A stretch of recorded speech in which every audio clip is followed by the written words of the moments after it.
Y algunos todos. Buenos días de nuevo. Bienvenido a la segunda sesión de la 10ª jornada China, Economía, Poder y Futuro, Orientalismos, la preeminencia de la visión orientalista en la era de China. Esta mañana, de aquí a las 11, tenemos dos ponencias con dos jóvenes compañeros, porque para mí son jóvenes, yo voy ya para adelante. Dos jóvenes compañeros que nos van a enseñar, nos van a hablar de dos cosas muy particulares en China que refuerzan el orientalismo.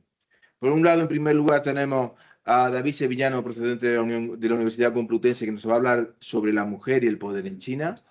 Y luego, a continuación, tenemos al compañero Sergio González de la Rey Juan Carlos, que nos va a hablar del deporte y China, del deporte de masas de China. Ambas cosas son elementos claves en el orientalismo.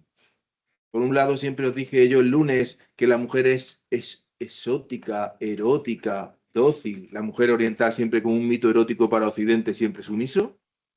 Y por otro lado, esa fama, ya veremos si merecida o no, que todos tenemos asumida de que los chinos no son buenos para los deportes y hay una inferioridad hasta física de los chinos en el deporte, que sirve para ponernos todas estas cosas, como os dije el lunes, sirve para que Occidente se ponga encima, en una posición que le permita mirar de arriba abajo a China.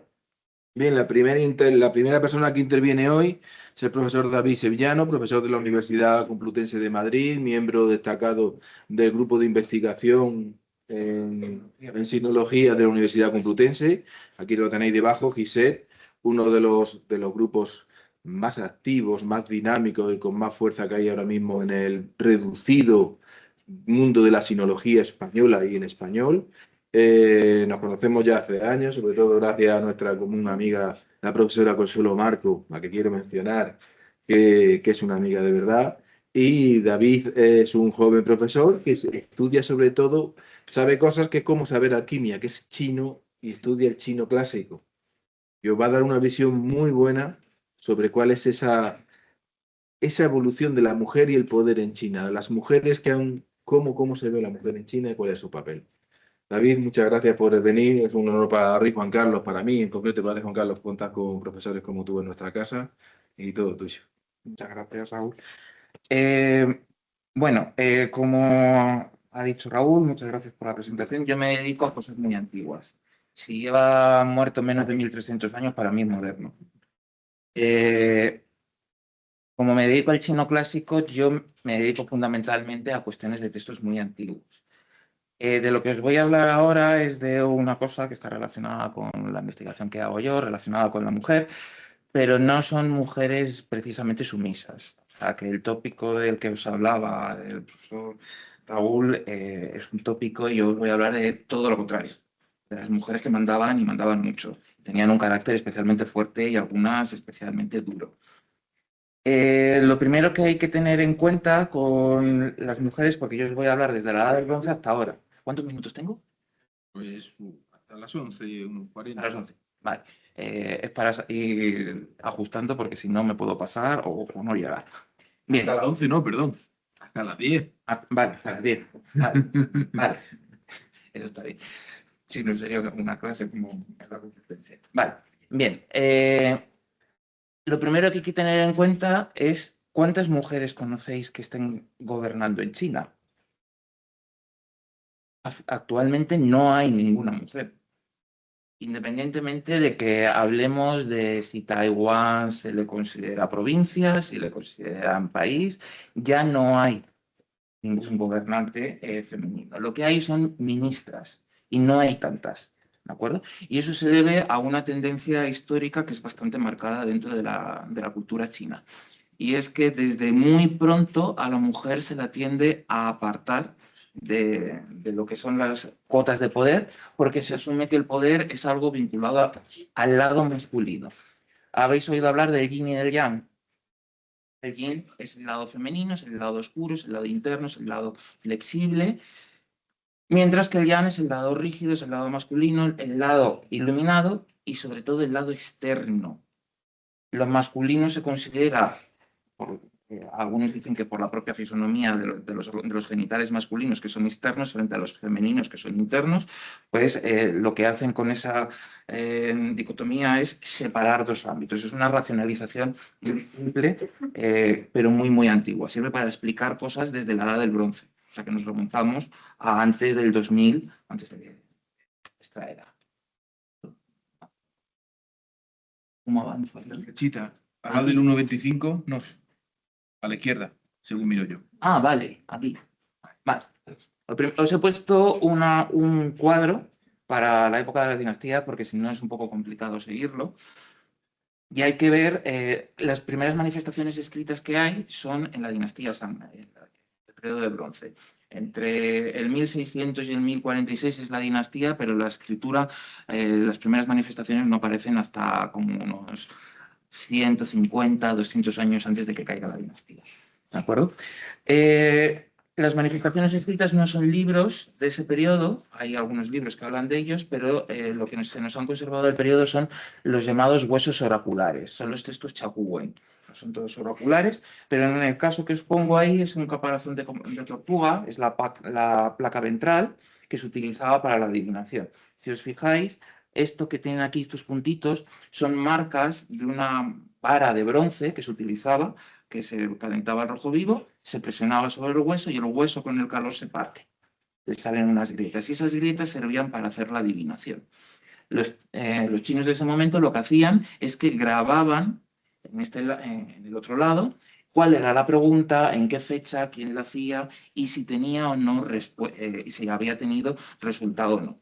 Por lo tanto, lo que tenemos es como un montón de archivos de papeles sueltos, pero que nos dan alguna orientación.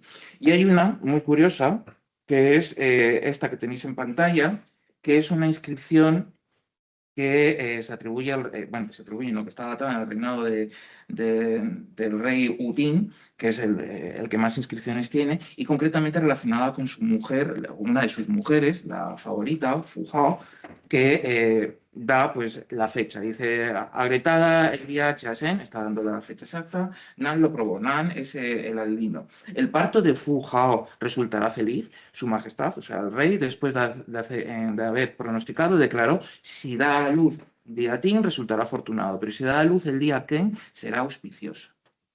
Verificación, porque hay un comentario aparte. Dice, en 31 días, en el día Chiaín, está cuadrando la fecha, ella dio a luz, pero no resultó ser afortunado, fue una niña. ¿De acuerdo? Ahí ya desde la edad del bronce se está diciendo que los partos, que los nacimientos femeninos son lo que se considera xiao xi, una felicidad menor, mientras que los masculinos son así, o sea, una gran felicidad. Por tanto, ahí hay una diferenciación que va a marcar determinadas cosas a la hora de concebir cómo ya desde el propio nacimiento la mujer está condicionada en determinadas cuestiones. Esto se va a ver, por ejemplo, también en la primera antología de poesía china, que es el Xi que están datados entre el siglo XI y el siglo V aproximadamente, la composición de estos poemas. Son muy, muy antiguos. Y hay un poema, concretamente el 189, en el que se dice, hijos varones os nacerán, sobre la cama los acostaréis, con faldones los vestiréis, con tablillas de jade les divertiréis. Luego continúa. Está diciendo que los hombres son fuertes y que están destinados al poder, porque lo de la tablilla de jade es para presentarse en la corte y presentar los respetos ante el monarca. ¿De acuerdo? Y luego continúa diciendo, el poema es muy largo, dice, hijas os nacerán, sobre el suelo las acostaréis, con paño las vestiréis, con un uso para el hilado de barro las divertiréis. No desobedecerán ni descuidadas serán del alcohol y los manjares se ocuparán. Ninguna desdicha a sus padres causarán. Están marcando cuáles son los ámbitos que tiene un hombre y que tiene una mujer y cuáles son sus funciones. Mientras que para el hombre están diciendo que tiene un ámbito público, que tiene un ámbito en el que puede participar de las actividades de gobierno, porque puede presentarse con una tablilla ante el monarca o ser directamente, como dice en el segundo verso, casas de reyes y emperadores fundarán.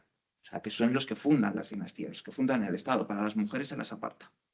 Como mucho se les permite participar en la preparación del alcohol y los manjares que se van a utilizar en los rituales. Tanto los ámbitos son completamente distintos. No participan en la política activamente. De hecho, En el libro de los ritos, que es otro libro que se compone en el periodo Zhou, se marcan lo que se conocen como las tres obediencias. Una mujer no puede estar sola, eso os tiene que sonar de muchas cosas que pasan en Occidente. En Occidente, hasta hace relativamente poco, se consideraba que la mujer era menor de edad continuamente y tenía que tener a un padre, a un marido o un hijo que fuera el que firmaba por ella. Yo tengo documentos de mis bisabuelas que aparece firmando su hijo porque ella no podía firmar propiamente para algunas cuestiones. Aunque fuera propietaria de la tierra, no podía hacer determinadas gestiones porque tenía que gestionarla el marido o el hijo. Estoy hablando de tiempos muy antiguos. ¿Vale? Luego va a cambiar, pero aquí se está hablando exactamente de lo mismo. De las mujeres son sirvientes. Cuando son niñas deben obedecer al padre, a los hermanos mayores. Cuando se casan deben obedecer al marido. Cuando el marido muere deben obedecer al hijo. No puede estar sola en ningún momento. Y esto es algo que va a condicionarlas en su relación con el poder. No pueden alejarse de estas cuestiones que se están viendo. Pero más concretamente, en su relación con el poder, los textos antiguos son muy claros.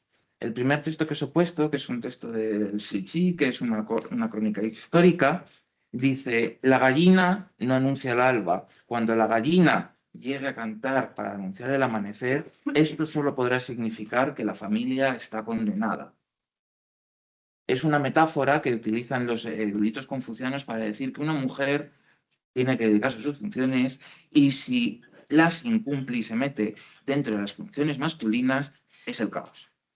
Es la gallina cantando el alba. Las gallinas no cantan al alba, son los gallos, que son masculinos. Pero luego hay otro poema, muchísimo más claro, de Shichi, que dice: el hombre hábil construye una muralla, la mujer hábil derriba la muralla.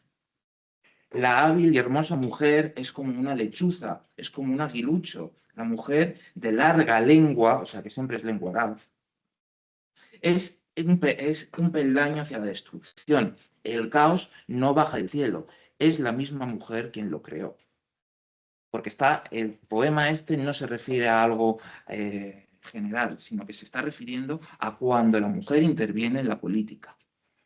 Es algo que se empieza a gestar a partir de la dinastía Zhou, que la mujer tiene que estar plenamente alejada, y sobre todo el historiador Sima Qian, que es del periodo Han, va a generar un concepto que es el de la femme fatale, que luego vamos a ver. Bueno, lo vamos a ver ahora enseguida.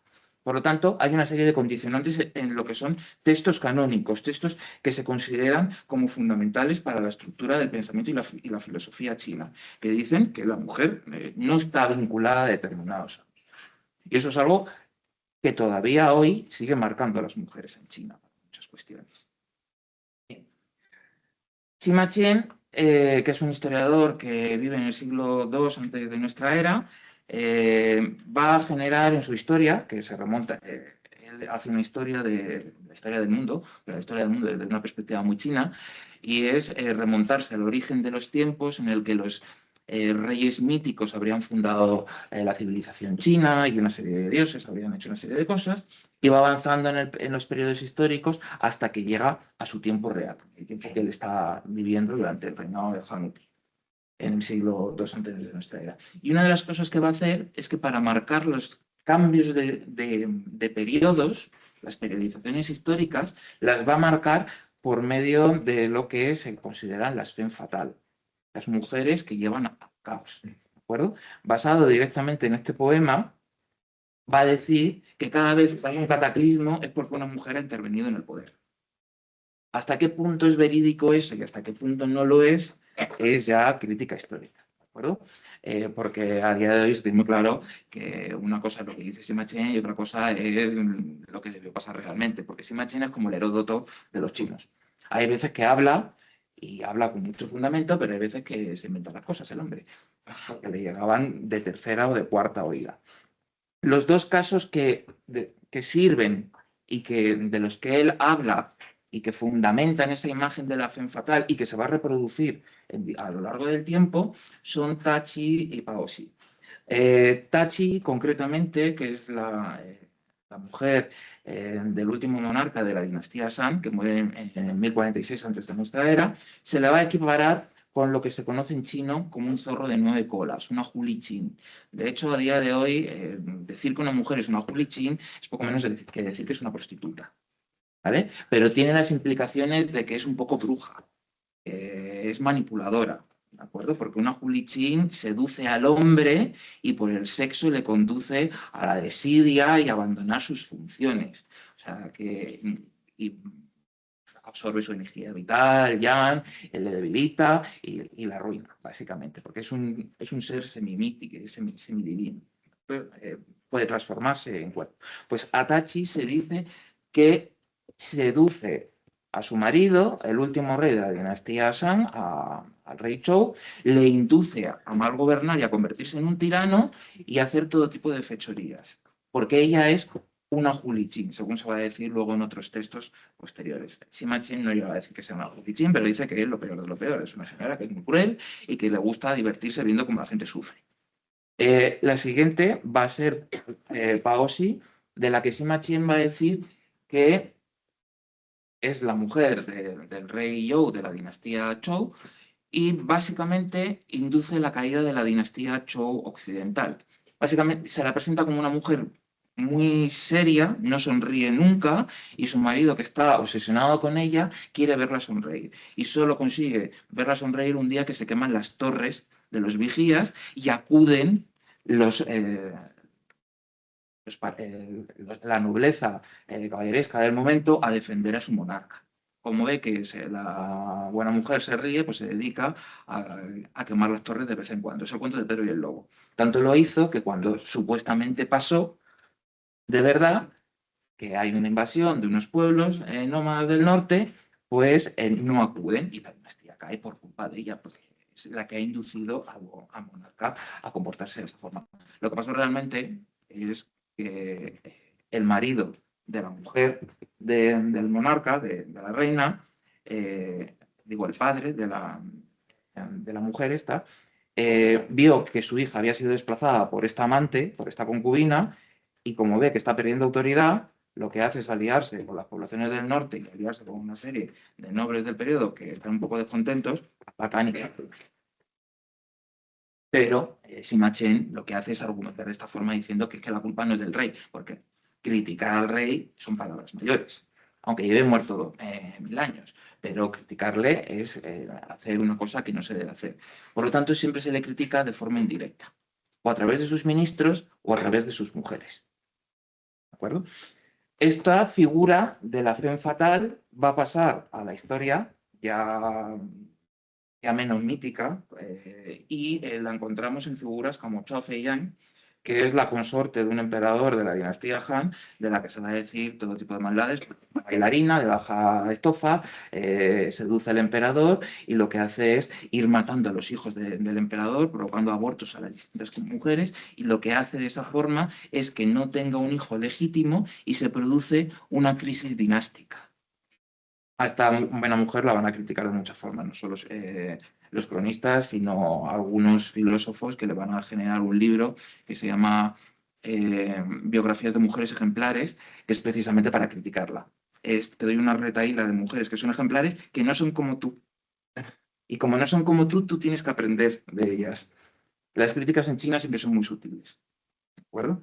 Y la última femme fatal por antonomasia es Zhang Huefei, que es la dinastía Tang, que va a hacer que caiga la dinastía Tang durante la revolución de la rebelión de Andalusán en el 756, que es porque el emperador está obsesionado con esta jovencita y se aleja de las funciones de gobierno y deja que ella intervenga en el nombramiento de los ministros.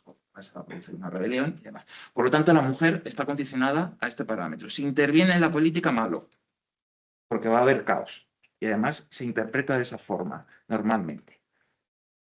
Eso no quiere decir que no haya habido mujeres que tuvieran mucho carácter y que no intervinieran en la política.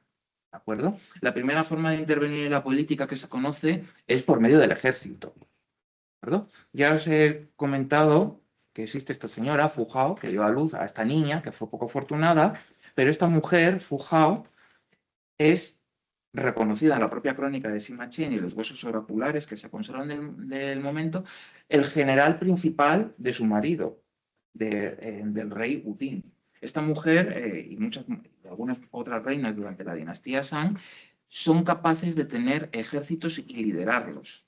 Y de hecho, en su tumba, bueno, esto es una recreación, ¿de acuerdo? Y esto algunos han considerado que es una figurilla representándolo a ella, otros dicen que es un ministro o algo por el estilo.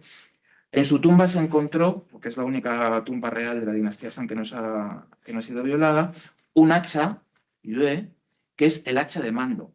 Es lo que en términos romanos sería la significación del imperium para el general. O sea, teniendo este hacha, tiene el mando de los ejércitos. Y es un hacha en el que está su nombre, grabado, la escritura de la época. Lo que quiere decir es que esta señora tenía un poder y una autoridad bastante fuertes. Tanto que en los huesos, en la escritura en hueso, aparece en varias campañas, liderando tropas bastante numerosas. La mujer y el ejército aparece a lo largo de la historia bastantes veces. ¿Os suena el nombre de Mulan? Mulan es una leyenda, pero es una leyenda que está basada en hechos reales de que hay mujeres que han participado en el ejército como generales. Hay una, no sé si conoceréis la novela de los Tres Reinos, que es Sun Sanxiang, que está basada en una figura histórica, que es la hija de un monarca de una de las dinastías del sur, que esta mujer se puso al frente de sus tropas de su padre y luchaba junto con su hermano y se dedicaba a cortar cabezas y darse de tortas con quien fuera. Cuando se casó se retiró como buena mujer, pero mientras que fue soltera estaba al frente del ejército junto con sus hermanos. También pasó lo mismo con la princesa Piyang, que es la hija del fundador de la dinastía Tang. Junto con sus hermanos, si había que darse de tortas con los enemigos de su padre para fundar la dinastía, se daba de tortas. Iba a caballo, montaba y ejercía sus funciones militares sin ningún tipo de problema. Se casó y lo dejó. Eso no quiere decir que cuando lo dejara no siguiera interviniendo en determinadas cuestiones, porque esta mujer tenía un carácter muy, muy fuerte. Las mujeres de la dinastía Tang se las conoce especialmente como capaces de hacer que sus maridos no hicieran ningún tipo de negocio sin haber consultado previamente con ellas.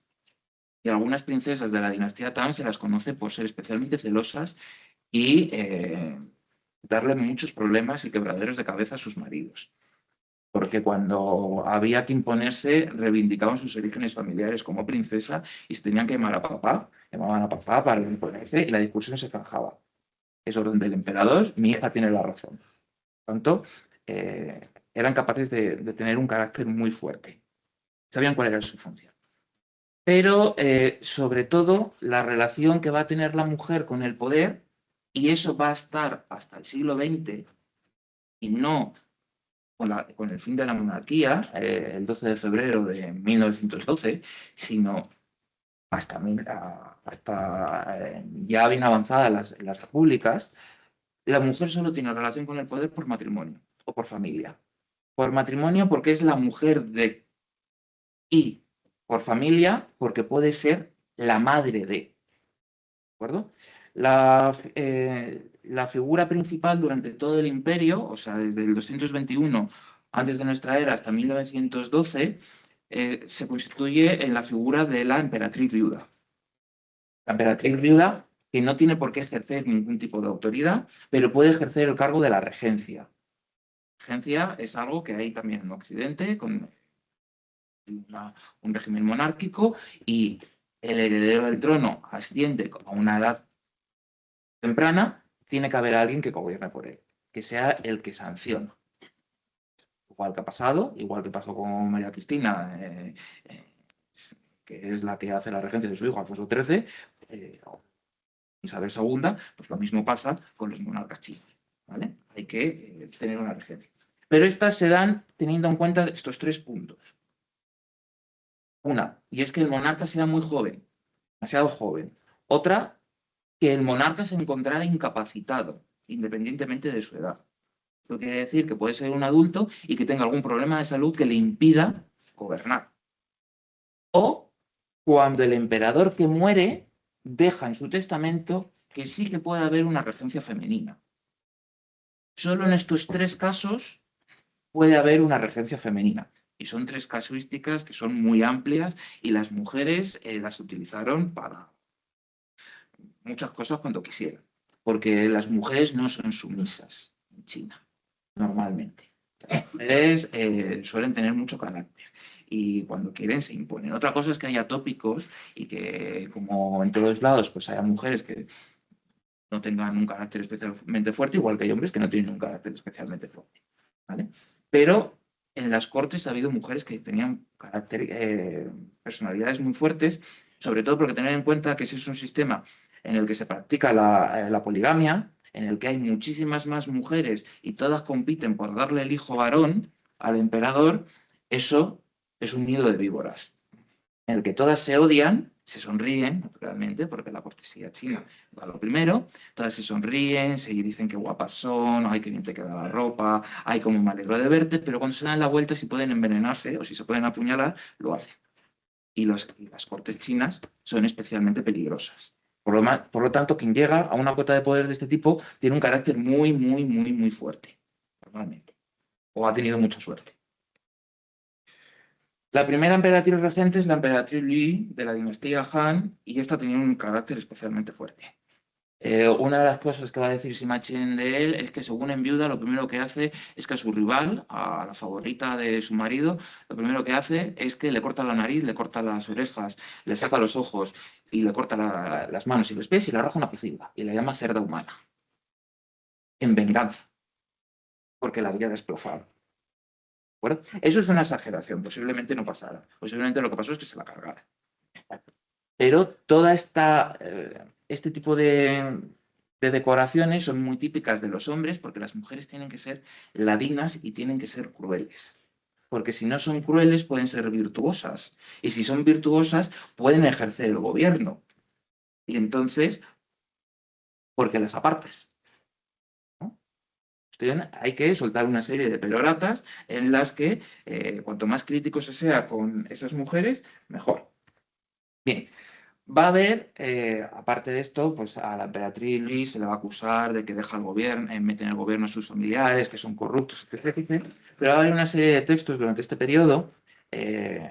Filósofo Tung Chu, que va a vivir en el siglo II, después de la muerte de esta emperatriz, va a hacer una serie de textos en las que va a legitimar el mandato del cielo por una serie de augurios.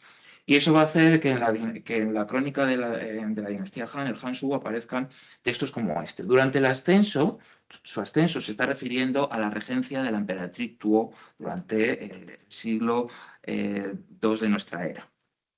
Dice, durante su ascenso, el cielo y la tierra se vieron afectados, transgrediendo y forzando el yin y el yang. Hubo eclipses lunares y solares. El día fue oscuro como la luz de la noche. La tierra fue despedazada por grandes terremotos. Los incendios abrasaron la tierra. Los cielos estaban desordenados. Había malos augurios y monstruos. No puede registrarse adecuadamente todo lo que había. Todas las cosas del yin estaban en ascenso. El yin es femenino. Y todo este caos es porque hay una mujer que ha llegado a la regencia. ¿De acuerdo? Es lo que está diciendo el texto. Está anunciando que la regencia no va a ser especialmente buena. ¿De acuerdo? Porque va, no sé, sus días por otras. Y es una propaganda que está continuamente pululando sobre las mujeres. ¿De acuerdo? Tanto que cuando cae la dinastía Han, en el 220 de nuestra era, el fundador de la dinastía Wei, que es Cao Pi, o también conocido como Wei Wenqi, que es un erudito de primer orden, espantado por esas regencias, va a emitir un edicto en el que dice, literalmente, la participación de las mujeres en el gobierno es la raíz del caos. Y a partir de ahí, su edicto, que es muy breve, dice que ya no van a poder ejercer la regencia. ¿Verdad? Para asegurarse de que las mujeres no puedan ejercer la regencia, una de las primeras cosas que van a hacer es buscar esposas, no entre miembros de la aristocracia, sino miembros aristocracia más alta, sino entre miembros de aristocracia más baja o familias militares, de forma que no tengan un apoyo logístico detrás las mujeres. Porque si te casas con una mujer que viene de una familia muy, muy rica, puede ser que la mujer tenga contactos y pueda ascender. Pero si te casas con una mujer con contactos muy limitados, con un estrato mucho más bajo, pues la limitas mucho. De hecho, eso va a hacer que durante las siguientes dinastías, incluso durante la dinastía Wei del Norte, que es una dinastía de siempre, de poblaciones de origen nómada, se estipule que la madre del hijo de un emperador debe suicidarse. Porque de esa forma se aseguran de que la madre no va a intervenir. ¿Por qué van a intervenir las madres y por qué están legislando en esa línea? Porque las mujeres, una de las cosas que van a hacer es recurrir al concepto de la piedad filial, el concepto de Siam. El concepto de piedad filial es la obediencia a los padres, una obediencia razonada, una obediencia porque les quieres y les amas, porque ellos te han dado su amor, te han dado la vida. Pero mal interpretada se puede convertir en una obediencia ciega. Lo utilizan los gobernantes para decir que ellos, en tanto que son padres del Estado, todos sus súbditos le deben una obediencia ciega, son sus hijos putativos, pero lo que hacen las madres es reivindicar esa maternidad para tratar de fortalecerse, porque saben que en el momento en el que enviudan pueden acabar en la calle. ¿Eso qué implica? Que si consigues que tu hijo se posicione dentro de la familia, una familia normal, y sea el heredero, consigues ser la madre del heredero. Estabilizas, sabes que tienes la pensión de viudedad asegurada. Sin embargo, si no lo consigues, puede ser que acabes en la calle y acabes muriendo. ¿Qué es lo que le pasaba a las emperatrices? Que si conseguían colocar a su hijo como heredero, que es lo que había pasado con la dinastía Han, ellas automáticamente después se convertían en emperatrices viudas y como sus hijos les deben piedad filial, podían influir sobre ellos. En tanto que podían influir sobre ellos, es contra lo que legisla Zaopi. Evitar que las mujeres lleguen a cualquier cota de poder y menos por parentesco, que es lo que van a hacer algunas emperatrices durante el periodo de división que hay entre el 220 y el 589. A partir de la dinastía Sui, con la reunificación, porque desde la caída de la dinastía Han hasta la fundación de la dinastía Sui, China está dividida en distintos reinos, es el periodo de división más largo de su historia. El fundador de la dinastía, Sui Wenti, está profundamente enamorado de su mujer, la emperatriz Toku, porque es una mujer muy lista y debería ser más guapa, muy inteligente. El caso es que se dice que cogobiernan y se les llega a conocer como los dos santos, Ersen. Esto implica que les dan a los dos un carácter bastante importante. Y es él el que concede, después de muchos siglos, de varias generaciones, el título de emperatriz. Hasta entonces había sido raro que una mujer, por muy casada que estuviera con el emperador, se le concediera el título de emperatriz. Esto es como el título de reina consorte. No todos lo acaban teniendo. El emperador Tang Taizong, que es uno de los fundadores de la dinastía Tang, también va a tener una mujer, la emperatriz Wansheng, que es también especialmente valorada por él, también por su inteligencia y sus habilidades. Por lo tanto, en la dinastía Tang, desde el comienzo, ya empieza a sentarse que las mujeres tienen ciertas capacidades. También porque la dinastía Tang, después del periodo de división, hay cierta influencia de poblaciones nómadas del norte y eso hace que las mujeres nómadas siempre han tenido mayor autoridad que las nativas chinas.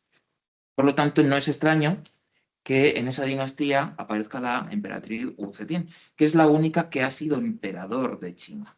Y digo emperador y no emperatriz porque en China emperatriz equivale a emperatriz consorte. El título de emperador, Huan Ti, es un título neutro. En China no hay masculino ni femenino, pero por uso se asocia con el masculino. Ella utilizaba el título de Huan Ti, o sea que no utilizaba ninguna deformación. Esta mujer llegó al trono porque entre el 655 y el 83 va a ser cogobernante de su marido, el emperador Caozón, que como está enfermo, tiene unos ataques de apoplejía muy grave y le incapacitan, es ella la que gobierna. Y es una mujer con una formación académica, es muy inteligente, muy hábil, y eso le permite que durante todos esos años esté pululando en el gobierno de forma más o menos activa. Cuando muere en el 683, ella va a ejercer la regencia entre el 684 y el 690, aunque sus hijos son mayores de edad. ¿Acuerdo? Sus hijos ya tenían más de 20 años, pero sin embargo ella sigue ejerciendo la regencia. ¿Por qué? Porque se va a basar en ese concepto de que si el emperador muere, deja estipulado en su testamento que se puede establecer una regencia femenina, pues se puede aplicar. Y el emperador Tang Kaozong había puesto en su testamento que si hay alguna cuestión de política que sea especialmente grave, que consulten con la emperatriz viuda, porque ella sabe mucho, porque lleva desde el 55 gobernando conmigo. Pero como sus hijos son bastante incompetentes, a uno lo va a destronar porque básicamente casi se carga la dinastía en unos pocos meses, lo sustituye por uno de sus hijos, que es un niño de mamá que no se ha separado nunca de las faltas de su madre y no sabe hacer nada sin consultar a su madre. Va a decir que tiene un problema en el habla y por eso ejerce de regente. Curiosamente, después de que ella muera, él va a reinar y nunca tuvo un problema con el habla. O sea, que a lo mejor es que el problema de tartamudeo o de habla es que se lo causaba su propia madre, porque tenía un carácter muy fuerte. Y ya en el tercer periodo es cuando ella gobierna como emperatriz. Funda su propia dinastía. Hay una serie de augurios que dicen que el emperador, el hijo del cielo, el designado por el cielo, no es un hombre, sino que es una mujer. Y además aparecen unos textos budistas que dicen que es encarnación de Buda Maitreya. No solo es hijo del cielo, sino que es un dios viviente. Y así hasta que renuncia a ese título justo el día antes de morir, el 16 de diciembre del 705, después de que la hubieran obligado a retirarse en febrero del 705, ya enferma y muy mayor, muere con 80 y tantos años. ¿De acuerdo?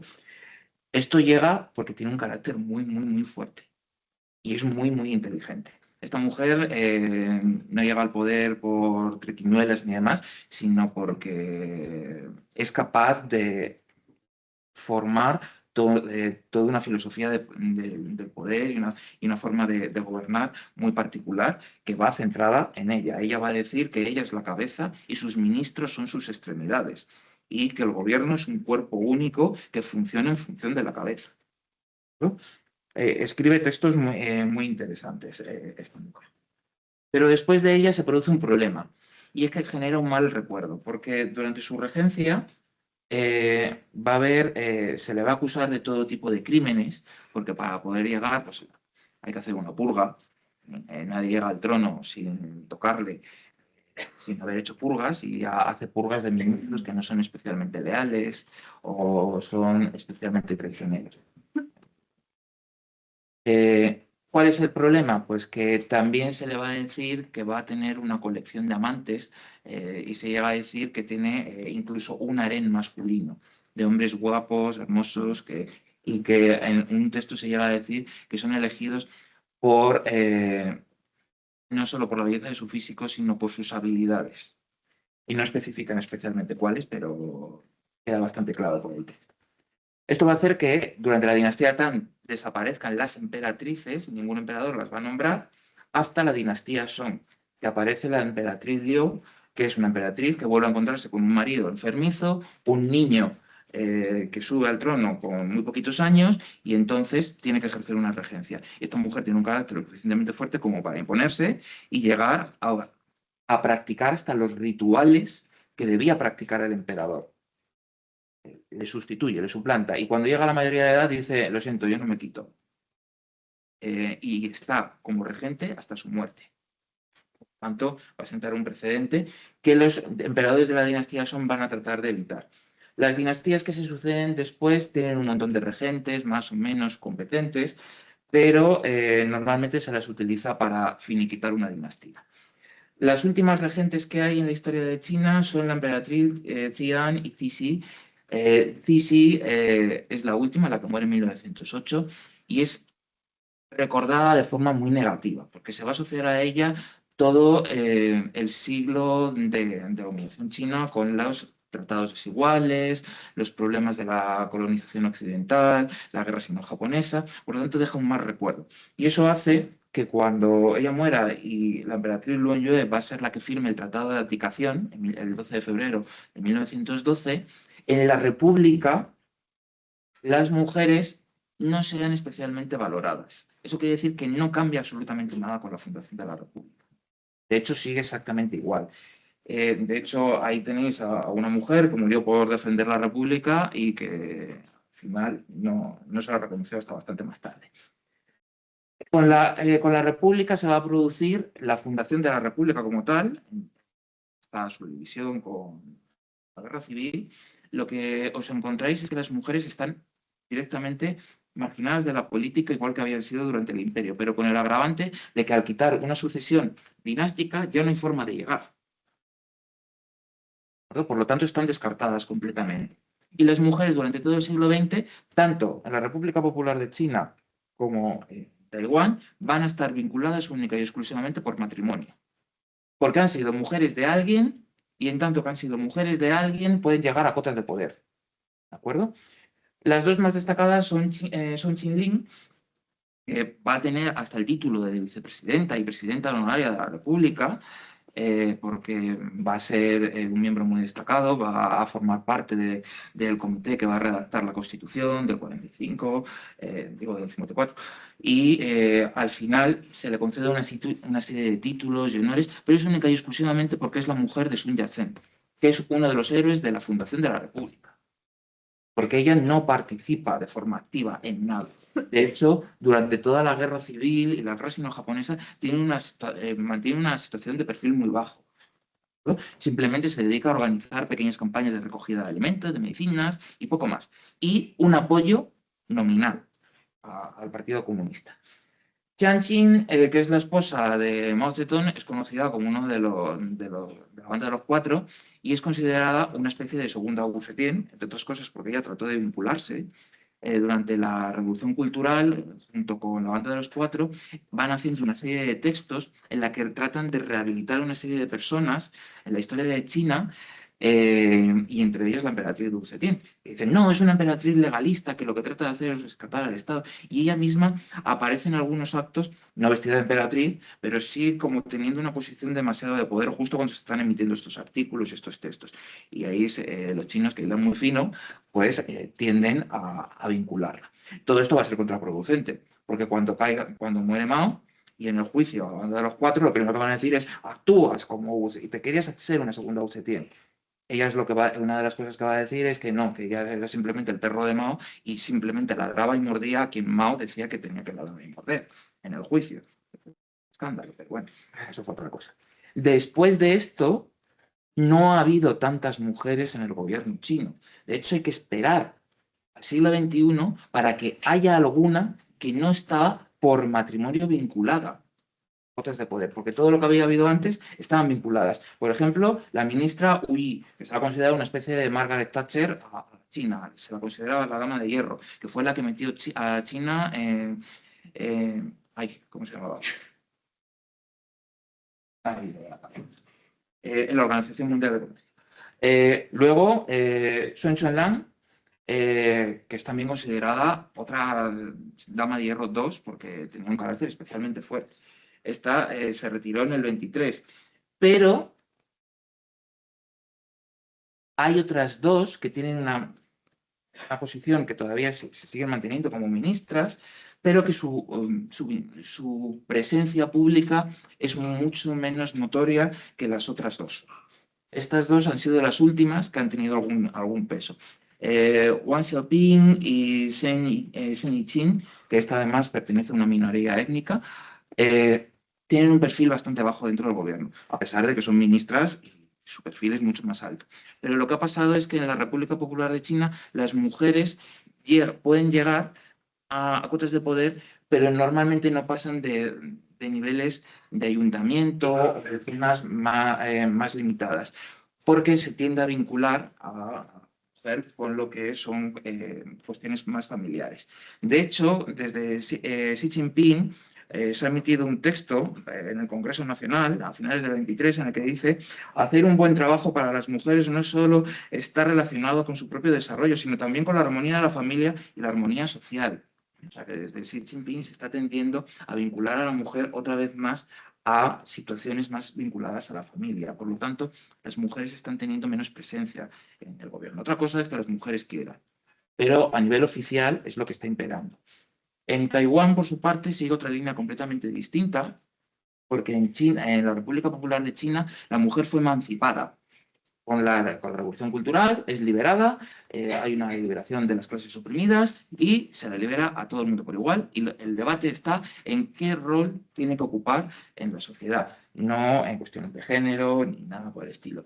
Sun Meilin, que es hermana de Sun Qinling, esta, tenéis aquí, esta de aquí, eran tres hermanas, y cada una se dividió. Una se casó con un banquero, otra se casó con Chiang Kai-shek y otra pues se casó con Sun Yat-sen. Cuando está la República de China durante la guerra contra los japoneses, ella tiene una actividad muy, muy importante porque como habla inglés muy bien, es la que le sirve de conexión con Churchill y con Roosevelt en Estados Unidos. ¿Qué es lo que va a pasar cuando cae el régimen de la República y se tienen que refugiar en Taiwán? Va a seguir siendo el vínculo con el extranjero hasta que muere Chiang Kai-shek y ella entonces se retira. Tiene el título de primera dama y va a morir en Nueva York en el 2003. La mujer vivió sus 100 y pico años. O sea que, la siguiente figura que va a haber, porque el resto son todas ministras, que va, y son hasta veintitantas ministras hasta que llega Tsai Ing-wen, tienen un perfil alto, pero ninguna llega al nivel de Tsai Ing-wen, porque Tsai Ing-wen, en función de dónde estemos, en qué lado del estrecho, o se la llama presidenta de la República o se la llama líder de la región de Taiwán. Pero es la máxima autoridad, mientras que ella está gobernando entre el 16 y el 24. Tiene el cargo de presidencia, tiene un discurso que es un poco ambivalente, porque ni frente a sus predecesores, que algunos decían que eran chinos, otros decían que son taiwaneses, está como un poco oscilando. Su política va a estar más centrada de cara al interior por la legalización del matrimonio de personas del mismo sexo, o sea, el matrimonio homosexual, y la defensa de las poblaciones indígenas. De cara al exterior, el problema está con China, porque automáticamente China, la República Popular de China, rompe vínculos con al menos oficiales, extraoficiales todavía se siguen conservando, con la isla de Taiwán, porque Tsai Ing-wen, a pesar de que mantiene esa línea de que no se termina de declarar, está hablando en un lenguaje que molesta a la República Popular de China, porque sin decir independencia, lo que lo diga sería, sí está haciendo gestos y diciendo cosas que molestan especialmente en cuestiones de soberanía. En el momento en el que se retira, llega un hombre a la política y hasta hace unos días, hasta el 1 de noviembre, no ha aparecido otra mujer en la política de Taiwán, que es Chen Li-wen. Y esta Chen Li-wen es es la líder actualmente del Kuomintang, que en la República Popular de China se la está presentando como la diosa de la reunificación. Ella no está hablando de reunificación, está hablando de entendimiento entre los dos lados del estrecho. Y lo que está haciendo es criticar la política que inició Tsai Ing-wen y que está siguiendo el actual presidente de la isla de Taiwán. ¿De acuerdo? Por lo tanto, a pesar de que hay algunas ministras actualmente y demás, el foco está más en ella que en esas propias ministras, por el peso que puede tener su partido como Kuomintang en un proceso de entendimiento con la República Popular de China. Con esto ya acabo, y es básicamente que, como habréis visto, a lo largo de toda la historia de China, o estaba vinculada con un marido o con un hijo, o no tenían nada que hacer. Hasta el siglo XXI, que en el siglo XXI eso se ha roto. En el siglo XXI hay ya mujeres en la propia República Popular de China, como Wu Yi y sus sucesoras en distintos cargos ministeriales, que están teniendo autoridad, pero sin llegar a la máxima, ¿no? De momento no hay visos de que vaya a haber una presidenta de la República Popular de China, de momento, sabemos adelante, pero ya están sentadas las bases para que sí que llegue, y no por vinculación matrimonial o familiar. Y con eso pues habría acabado.